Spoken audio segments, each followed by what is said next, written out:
I work the night shift, and my wife has a daytime job. Her workplace is predominantly male, and lately, she seems to spend more and more time with her co-workers. Although there are female support staff in office roles, parts rooms, and similar departments, the majority are men. We're both in our 40s and have been together since we were 17 years old. She only embarked on her career in the last couple of years, so the possibility of a workplace relationship hadn't really arisen before now. Recently, she's been socializing with her female co-workers after work on numerous nights. She usually finishes work around 5 p.m. but doesn't get home until between 7 o'clock and 8 p.m. On 1 or 2 occasions, she didn't come home until the next morning because she got drunk with them and slept it off at their place. I find this behavior unusual because she's always been very responsible and doesn't typically lose control in social situations. At that point, I wasn't overly concerned, but something felt off. Last night, I wasn't scheduled to work, so I went to bed at a normal hour. I was awakened around 3 a.m. by the glow of her cell phone screen in our bed. I couldn't tell if she was texting someone or just browsing the internet. She wasn't hiding the screen from me or angling it away, so I thought perhaps it was nothing to worry about. Then she got up and started getting ready for work, which struck me as odd. Her shift doesn't start until 8 a.m., and she wouldn't need to leave before 7 a.m. even if she wanted to grab a bite to eat beforehand. Puzzled, I asked her, "I thought your shift doesn't start until 8 o'clock." She acknowledged this but said she was going for a walk with her co-workers before work. Considering she's a diesel mechanic and they wear uniforms at work, it seemed strange that she was more dressed up than one would expect for either a walk or a day at the garage. She wasn't dolled up to the nines, but she definitely put in more effort than usual. She left the house around 4 a.m., which meant she'd likely arrive at her friend's place by 4:30 a.m. It was still pitch dark outside, and the weather was less than ideal. It was raining lightly, drizzling, and about 45 degrees Fahrenheit. Nobody in Australia owns a raincoat, so these were poor conditions for a morning stroll. She drives a truck, and I drive a car. Around 5 a.m., I texted her to ask if I could use the truck to take some things to the dump. She didn't respond. 15 minutes later, I called her to ask again. She said they were still out on their walk but told me to just come by her workplace when she got there and get the truck then. If it hadn't been for the rain, I might have thought it was a good opportunity to see if her hair was damp from a second shower. My mind works a bit differently than most, and I'm not great with social cues. Am I overthinking this situation? Update 1 I decided to confront her by asking to see her phone. She tried to turn the tables on me, demanding to see my phone instead. I handed it over without hesitation, along with the password. I had nothing to hide, honestly. I don't even have time to meet others outside of work. I began scrolling through her messages, and the one conversation I was most interested in was conveniently missing. I typed in a phone number I was suspicious about, and a contact name popped up. It was her boyfriend or whoever he was. I handed her the phone and said, "I want to see the texts with him." She acted shocked, as if she couldn't believe I was asking. I told her some of what I knew, that she had texted him before leaving the house today and when she got back, and that I knew she was with him when she was supposedly in Vegas. She tried to pretend she had no idea why our phone carrier would have several pages of texting records between her and him. Since she didn't want to do anything other than storm off upstairs and retreat to the bedroom, I followed her. I told her I was packing a bag and leaving. I gathered my things and left the house. Update 2 A police investigator once taught me some valuable lessons about handling confrontations like this. The first thing he told me was that in cases less severe than homicide, the guilty rarely confess outright, and even if they do, they withhold a lot of information. So even if your partner admits to a one-time lapse in judgment, they won't tell you about the 6 months of regular cheating. Forget about getting a full confession. By the time you're at this point, you're ready to press charges, so to speak, and you're just trying to gather additional information to use later. He also advised me to start the confrontation by saying, "I know more than you think I know, so start telling the truth. It's the only thing that's going to help you here. Don't reveal how much you actually know. This is high-stakes poker, so keep your cards close to your chest." He mentioned that even though you're going to search their phone, expect to find nothing. The incriminating evidence is either extremely well hidden or already deleted, unless they are careless. The guilty will hide their tracks in anticipation of the day when the confrontation comes. What you need is to prove that the texts and call logs are missing. You should download the text records and call logs from your service provider and familiarize yourself with the dates and times. Gaps where they didn't text the person are likely times when they were with them in person, which probably matches up with periods of absence. Remember, you want them to believe you know more than you actually do, without revealing the limits of your knowledge. Rarely will you have concrete proof of them in the act. During the confrontation, ask them for their phone. They will likely protest and may demand to see your phone, making similar accusations. Be prepared for scrutiny yourself. As expected, my wife did this, saying, "I don't even know your password, you won't tell me." Keep in mind, the guilty fear discovery. They'll be more concerned about what you're doing with their phone than going through yours. Observe their level of interest in finding incriminating information on you. My wife barely scrolled through my text list and didn't even check the photos, where many people might keep compromising images. She was fixated on the phone in my hand as I scrolled through her seemingly harmless texts. "See? I don't know what you think I'm doing," she said. Then I went to the phone icon, typed in his number, and pressed the text icon, no messages. Big surprise, right? I went back to his contact, showed it to her, and said, "Where are the texts with him?" She replied, "We don't ever talk." I called her bluff and told her that just last month alone, she had over 900 texts with him. "Where are they?" I demanded. She acted astonished, but deep down, she knew that number was probably accurate. She admitted to deleting them, a partial truth, claiming they were discussing how she wanted a divorce but wasn't ready to tell me yet. Don't give away too many details about how far back you suspect the affair goes. You can share a little to add credibility to your claim that you already know everything. Knowing the exact number of texts helped me because it was a hard fact and irrefutable, sending the message that I wasn't bluffing when I said I knew things. What I described above is typical of how the guilty act. They fear discovery and will dodge and deflect. Expect them to tell you where they supposedly went, but remember how much they actually reveal. If the details are vague or far-fetched, keep pressing for more information. Many lies are only minimally planned. They might be able to tell you they went to a bar with friends, but they won't have much detail, like who almost got into a fight or who won at darts. Spouses will usually share stories about their fun night out voluntarily, but the guilty spouse will want to know why you keep asking. As I said, they already know the confrontation is coming, so they are already planning their responses. They're thinking to themselves, how would an innocent person handle this? This even applies when they try to draw light attention to themselves. My adult daughter called my wife and accused her first. My wife then told me about the confrontation. She did this for two reasons, to steer the conversation in case our daughter called me, and because the guilty think that if they step into the light a little, the attention will go away. I was foolish and should have asked why our daughter thought that, what specifically she said, etc. I should have even called my daughter. Consider how an innocent spouse would respond if talking to you about someone else's accusations against them. They would likely welcome the opportunity to give unsolicited explanations in detail because they have a clear conscience. Now, think about how an innocent person handles a direct confrontation. They would likely be annoyed that you want to see their phone because there's still an expectation of a minor level of personal privacy. However, they would surrender the phone without much of a fight. They would be more confused than anything else. Innocent people don't try to deceive and certainly don't rehearse their reactions. Also, remember this, the best lies have some truth mixed in. My wife claimed she was alone at the tattoo shop getting sketches done, but she didn't come home with any sketches, didn't take pictures of them, and had very little detail to share. She showed me online images of what she supposedly wanted. Her appointment was at 1 p.m. But she left the house at 11:30 a.m., needing only about 45 minutes to drive there. She didn't come home until around 6 p.m.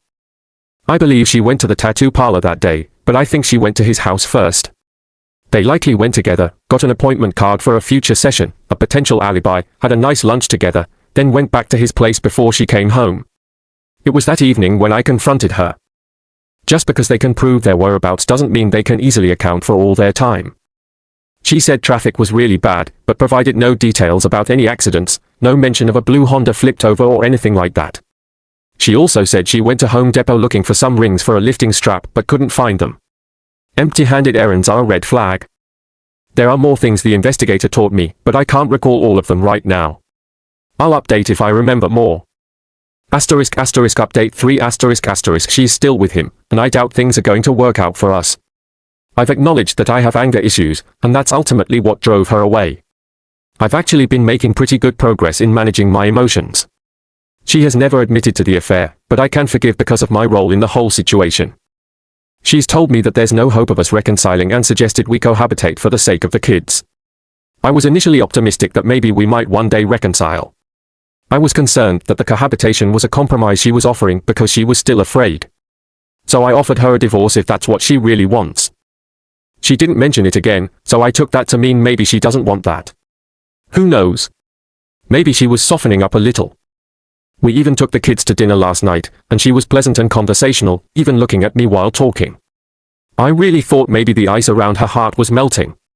Then, on the way home, she made a little jab at me, as if to remind herself that she doesn't love me. This morning, she was gone. I knew where she was. Unknown to her, I know where he lives. I've taken photos of her truck in his trailer carport before. I don't know why I even bothered, maybe to gauge her emotions. When I got there, only his truck was in the driveway, but then I saw her truck parked nearby. She didn't know I was there, but she texted me asking if we needed garbage bags, etc. I told her we were low and then asked if she was at the grocery store, and if so, to get me some more creamer, as if I believed her. I wasn't getting a response, but soon I saw him pull his truck out of the driveway. Her truck backed in, and his truck left. I couldn't get a clear view, but I'm sure they left together. So I went to the door and rang the bell. No answer. I texted her to ask if she got the email I mentioned earlier. She said she didn't see it, so I told her what it was about, and she said we'd talk when she got back. She texted that she was at Costco. I replied, no, you're not. About 45 minutes later, she texted a picture of the Costco building. So yeah, she just got there, laying down a cover story. I told her to text a picture of the truck if she wanted me to believe her. She said she honestly doesn't care. I texted back, you're a good person, and I know you're trying to spare me from hurting even more, or maybe you're afraid of me, and I'm sorry for that. The lies hurt more than the truth at this point. She sent me a selfie of her in Costco. I haven't responded. I'm really conflicted because I've repeatedly walked out on her and the kids. I don't want to do that again, but at this point, I'm ready to move on.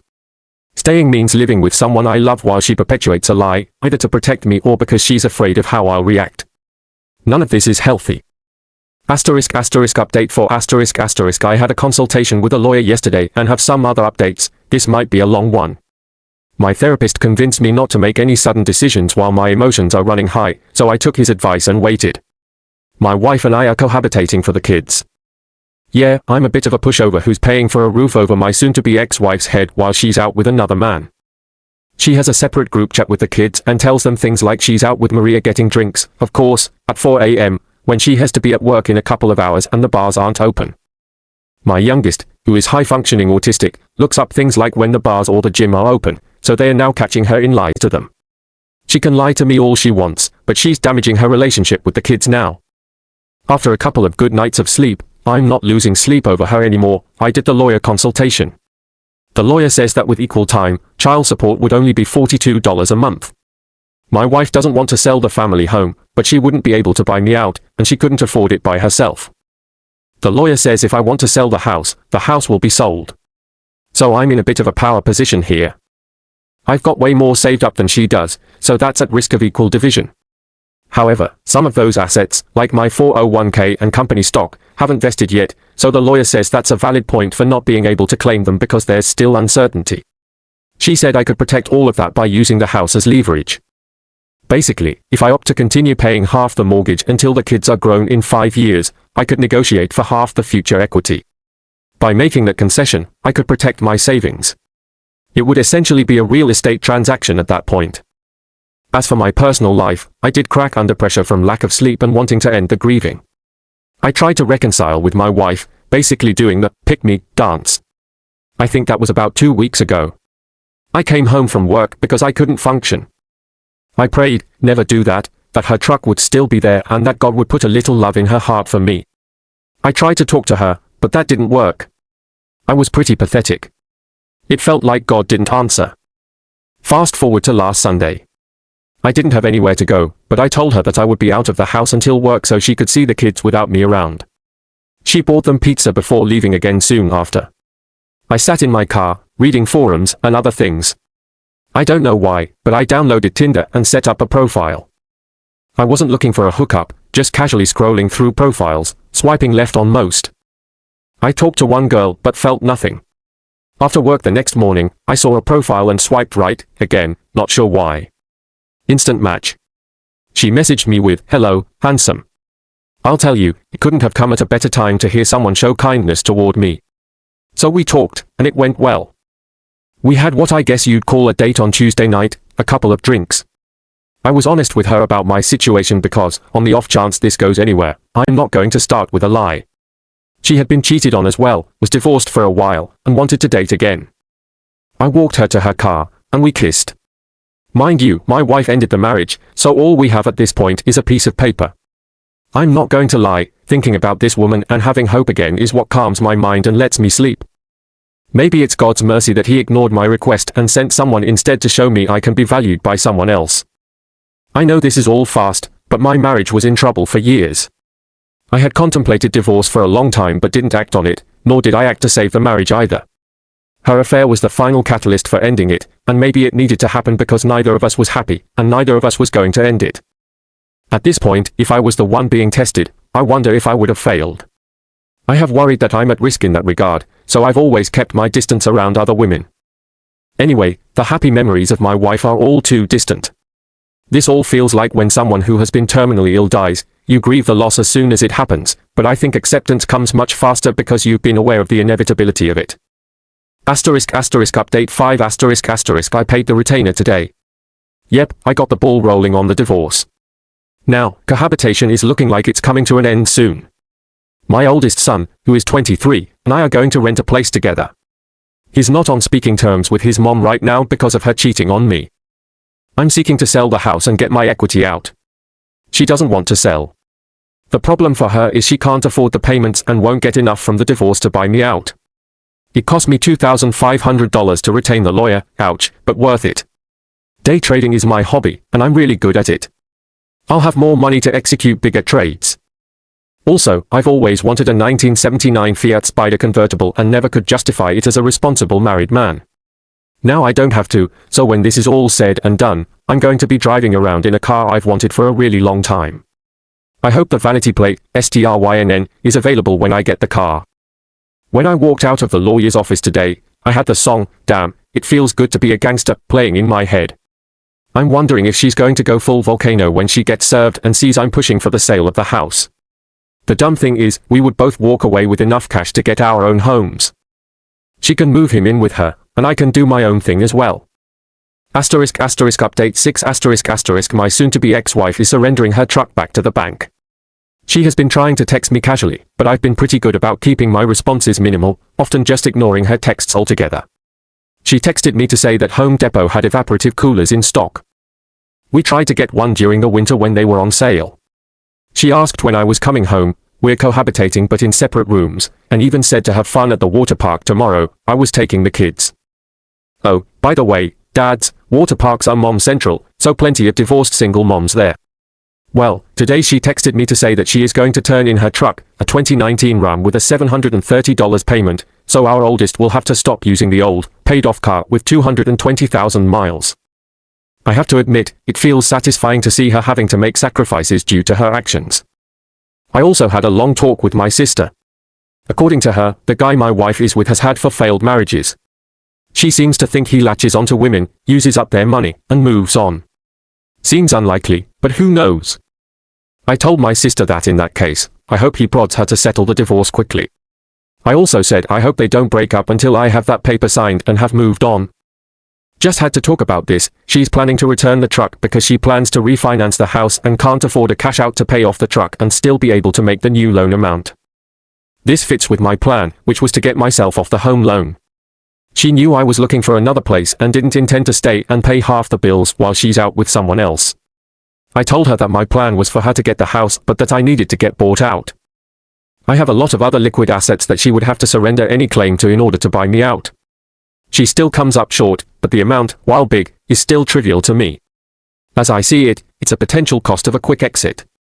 I want to get this hammered out while she's still agreeable. Time and distance have a way of making people less willing to agree to equitable splits. She wasn't very happy about not getting any part of the liquid assets, but I told her she would have 100% of the home and could do as she pleases with it, including keeping it until the kids are grown or even moving her boyfriend in. I still have my guard up. Update 7 Tomorrow I get my new house and sign affidavits with my lawyer. If you've followed my story, you know my soon-to-be ex-wife of 19 years decided to have an exit affair that I discovered in March. I did the pick me thing, but after counseling, I realized my life will be better without her. I found a rental house within walking distance of our current home so that the children, ages 13 and 14, can come and go as they please. I changed shifts at work so I can get them to and from school more easily. I get the keys and move in tomorrow. I already have the utilities turned on. I can afford to start over because I've been the financially stable one. I also have to meet with my lawyer to sign the affidavits for the divorce paperwork. My soon-to-be ex-wife and I have an email agreement, and the lawyer will model the paperwork accordingly. Hopefully, we'll have signed everything and just have to wait out the mandatory waiting period. I may well have the decree by late June or early July. I'm getting a little less than half, but if my sanity comes at a higher price, then so be it. I have some future unrealized restricted stock units from my work that have yet to vest, and the agreement includes her forfeiting any future claim to them. So if I continue to stay at my job, those shares will be worth a lot. I see no reason to leave the company. They've been totally supportive, even providing a 30-day leave of absence including short-term disability. This whole experience has made me more loyal to my employer. Since she has a good job that pays well above the poverty line, I won't have to pay spousal maintenance. Also, with equal time and being the one who pays for the health, dental, and vision insurance for the kids, I only have to pay $42 a month total for child support for less than 60 months. We're negotiating that away as well. I think in 5 years, when the children are fully grown, I'll have enough money to possibly retire abroad at 47 instead of working here in the US until I'm 70. As a married man, I knew I was financially trapped forever, wasting money on giant houses and other material excesses that I didn't want. I guess you could say that living on the other side of the planet from her would be a fringe benefit in itself. As far as relationships go, she broke my heart, but she isn't taking that heart from me.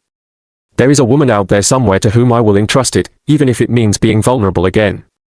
Love and hope are the greatest things, and you should not ever let a cheating spouse take those from you. Around here, however, we don't look backwards for very long. We keep moving forward, opening up new doors and doing new things, and curiosity keeps leading us down new paths. Walt Disney. Update 8 moving on, crossing things off my bucket list, and traveling abroad in a few hours.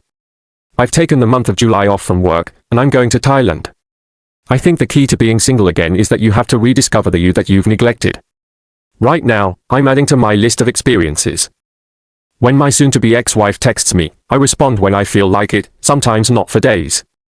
The divorce is still being worked out. The financials and assets are all sorted out, we just have to sort out the custody and child support. My lawyer said her proposal was ridiculous and that no judge would entertain it. So instead of amending it, we're just going to start with our own. My proposal starts with the fact that the kids are old enough to decide for themselves, and I've got a house within walking distance of hers. She moved him in right after I moved out. It doesn't faze me, in fact, it's almost comical how cliché it is. As far as the trip goes, yes, there is a girl involved. She knows my circumstances. I talk to her all the time online. When I lose sleep at night, it's not because of a cheater who did me wrong, it's because there's a 14-hour time difference between me and this Thai girl. My advice to others here still struggling, just don't stop. Keep moving forward. Update 9 I got a divorce, and I'm moving on. Well, my divorce is final. Long story short, I left her after she basically had an exit affair. The custody and support didn't go as well as I had hoped, but I figured a best-case scenario was just that, a best case. I did get her to agree to let half the child support go into 529 college savings plans for the boys, they're teenagers, so when she pushed for alternate weekends only, I figured they're mostly grown now anyway, with few milestones left. This schedule means she has to deal with transportation to and from school. Also, it allowed me to take on a travel position at work that gives me about 15 hours of overtime each week, with meals paid. Overtime doesn't figure into child support here. I updated my insurance at work and removed her from the policy, saving me some money. Her policy at work may well cost more than she will get in child support. To top it off, I found out she has breast lumps. It's like karma for letting another man touch her. I also updated my life insurance plans so she doesn't benefit. I saw her in person the other day when I gave her some money for a medical need for one of the boys. I wasn't fazed, I didn't feel much of anything. I'm out here living my best life now and don't need any dark clouds messing that up. For those of you just beginning this journey through hell, keep on moving. You don't want to let the devil catch you resting. I had sleepless days, gave up my dignity begging for her back early on, had to take leave from work, etc. All I can say is, you will survive. Keep on keeping on. Update 10 karma is starting to roll the dice. I tend to believe that justice is eventually achieved and that people generally get the outcome they deserve. I found out she recently got fired from her job. It's pretty fitting, considering that's where she met her affair partner. Supposedly, she was being harassed by a coworker, and when she reported it, she was fired. They probably figured she was the one doing the harassing since she already ruined 2 marriages. Her affair partner was married also. If she had slept with a coworker in the past, I imagine that history might not help her any if this becomes a lawsuit. Broken, jobless, and under heavy vehicle debt, she has to sell the house she intended on keeping. She can't afford movers, her back is bad, and her boyfriend is old and will probably get stuck with the task. The crazy thing is, I know of a good job that would offer better pay and benefits than her old one. Part of me wants to pass on the info, and part of me just wants to pop some popcorn. Well, my therapist told me a long time ago that it's not my job to rescue her and not to carry the burden of doing so. So, extra butter it is, then.